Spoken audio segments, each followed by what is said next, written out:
What is up, guys? It's been a while. So Doom and Dimensions is now officially released, and it's time to go through Cyberdragon K9 again because they've got a bit of support here. K9 Noroi has come out. There's a couple ways you can play. I'll attach 3 combos. One of them is basically the exact same as it was before, because Noroi doesn't change the line for it, but it does change the line and open up a line for 2 other combos. One of which will be dependent on running 2. I'm running 1 right now. Spoilers. But anyway, let's get right into it. So, starting with the monsters. As usual, we are on 3 Cyberdragon core. This is our best starter. We're on 1 Cyberdragon Hertz. I've cut Nakshta for now. So, just 1 Cyberdragon.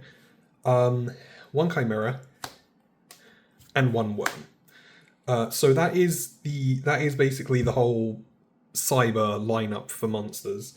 It's quite thinned out, and quite single purpose.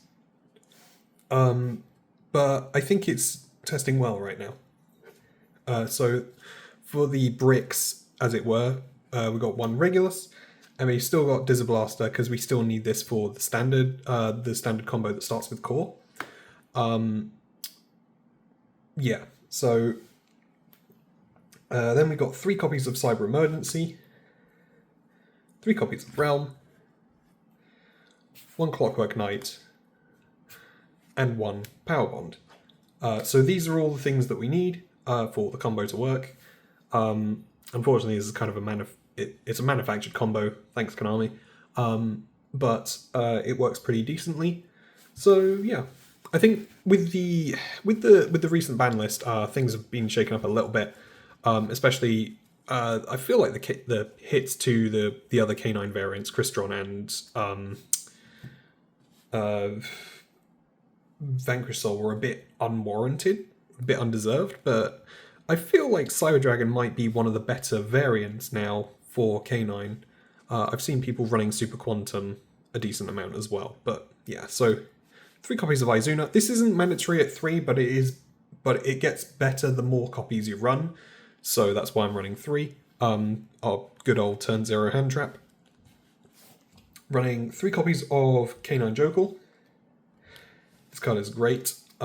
Just really great extender, especially with the current combo. 1 copy of Lantern still. 1 copy of Noroi. So this is now a decent normal summon. Really great for K9. Not so great. It's not so great in this deck, which is why I'm only running 1, because it conflicts with core. But what this does do is clean up our lines that start with just Realm, like a great deal. So it means that you don't have to run Crab Crane, for instance, for the instances where you only open Realm and no other, like no core. So yeah, it's really good for that. Gaining information about the opponent's hand is pretty cute, but like for the most part, it's just normal summon to grab a K9 from the deck and go from there. And well, Jokul searches. Lantern searches, Izuna sends from deck to grave. So whatever you summon, whichever of these you summon, you're probably going in the right direction. And then 1 copy of Lupus, definitely one of the brickier cards, but necessary. So I'm up to 2 case for K9 and 1 copy of Forced Release. So that is the main deck K9 lineup for right now. In the previous format before Noroi, I did go down to like 1 case just because I wanted to thin out as many of the bricks as possible, and I also found it I also started to find it a bit challenging to like manage my side deck pattern because felt like there was so little wiggle room to like side out cards, especially because of how many bricks, like how many 1-ofs there were in the deck. Anyway, so for the hand traps, 3 Full Loss, 3 Ash, 3 Bell, 3 Ghost Ogre, and 3 Nibiru. I think Nibiru is a decent card this format, but I will have to test it more. I haven't had the time to take this deck to locals as in the previous weeks, as evidenced by the lack of videos, but I will get back to that in the near future. But yeah, I think this is a good hand trap lineup for now. So yeah, that is the end of the main. That is 44 cards. I think that's the same amount as the previous one. I like more than 40 for this deck specifically, because there is just so many one-offs in this deck that the more you go over 40, the more it offsets the amount of bricks you play. So definitely a fan of going over 40 for this. Even for pure, I feel like over 40 is warranted. Anyway, on to the extra deck. So we're playing the Chimera Tech Brothers, 1 Mega Fleet, 1 Fortress, 1 Rampage. I don't feel like I need any more of these. You can play, if you opt to play like Cyberload Fusion, you can go into you can run like 2 Rampage, but I feel like the space is so tight, it's just not worth it. Running 1 Nova, 1 Infinity, I don't think you need any more. Tight on space. 1 Ripper and 1 Werewolf. I'm not running Jax at the moment. It's the new Xyz, but I don't feel like it's contributing a huge amount to the deck or the end board. Although I think there's definitely an argument to be made to maybe try it, but I feel like I'd maybe put a second Ripper in over the over Jax. But we'll see as testing goes on. I'll obviously be testing this a lot more in the coming weeks. So yeah, but I feel like that's fine for now. 1 Nash Knight, 1 Silent on Dark. Like on paper, this is the best target for it, just because it's a level 5. So there is a like very, very infinitesimal chance that you might actually summon it. So that's why I'm running that this time. In the previous profile, I was running Galaxy Eyes Tachyon Dragon because I like the card. But ultimately, doesn't matter. It's just there because that is the most likely one that you might summon out of the bunch.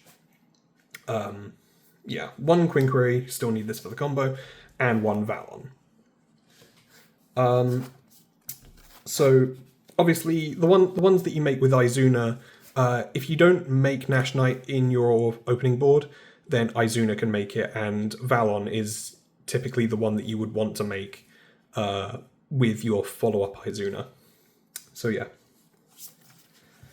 Onto the Link monsters, we have... it's kind of shaken up a little bit, but not much.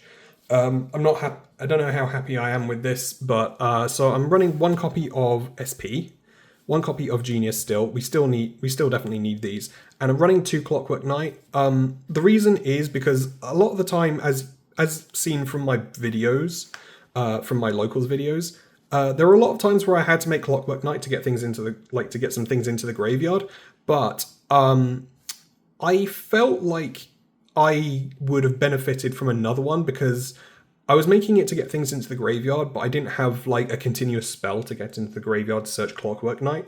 So I found myself when the combo would have presented itself on follow-up turns, I didn't have the Clockwork Knight in the extra deck anymore. But my general mentality is that I've always had for Clockwork Knight is that if you're not going to resolve the first, you're not going to resolve the second either. So this is a bit of a shaky one. I'll have to see how I feel about this. As I said, this is the most cuttable like additional card in the extra deck right now. It could easily be a second Ripper or a second Jax, for instance. So yeah, that's how I feel about that right now. Even with these 2 here, I'm never going to be running a second Clockwork Knight in the main deck, I think. It is a brick, and you never double up on bricks. It can have additional purposes, but you use it if it comes up in a type dependent matchup, you use it for that instead of using it as a combo piece. That's how I see it. So that's my mentality on that. Right, so that is the end of the deck profile, guys.